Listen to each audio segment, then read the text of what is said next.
കാത്തിരിപ്പുകൾക്ക് വിരാമം. ഫൈനലി ഇതാ അത് സംഭവിച്ചിരിക്കുന്നു.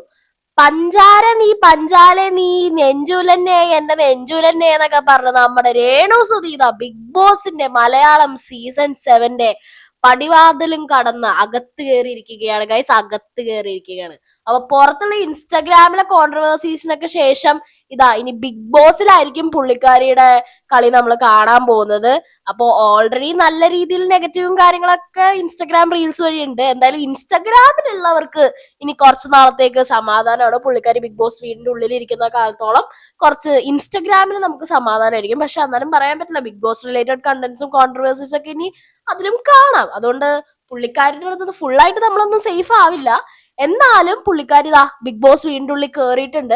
പക്ഷെ എനിക്ക് ഫസ്റ്റ് ഞാൻ നോട്ട് ചെയ്തപ്പോൾ മനസ്സിലായ ഒരു കാര്യം, പുള്ളിക്കാരി ഇപ്പോഴും ഇൻസ്റ്റഗ്രാമിലെ പോലെ തന്നെ എന്തിനും ഏതിനും സുധിച്ചേട്ടന് വേണ്ടിയാണ് സുധിച്ചേട്ടൻ എന്ന് പറയുന്നുണ്ട്. ആ സംഭവം ഒഴിവാക്കി പുള്ളിക്കാരി രേണുവായിട്ട് കളിച്ചു തരാ. ഒരു പക്ഷേ ഈ പുറത്തുള്ള നെഗറ്റീവ് എല്ലാം മാറി പോസിറ്റീവ് ആക്കി കിടിലനായിട്ട് ഗെയിം കളിച്ച് മുന്നോട്ട് പോകാൻ ചാൻസ് ഉണ്ടെന്നാണ് എനിക്ക് തോന്നുന്നത്. പക്ഷെ ഈ സുധിച്ചേട്ടൻ എന്നുള്ള കാര്യങ്ങൾ കുറച്ച് ഒഴിവാക്കിയാൽ ബെറ്റർ ആകും. രേണു കേറിയില്ല, രേണു കേറി, രേണു പോകൂല, രേണു വന്നു, ഇതിനൊക്കെ ഒരു അവസാനമായിട്ടുണ്ട്. അങ്ങനെ രേണു കേറിയിട്ടുണ്ട് ഗൈസ്.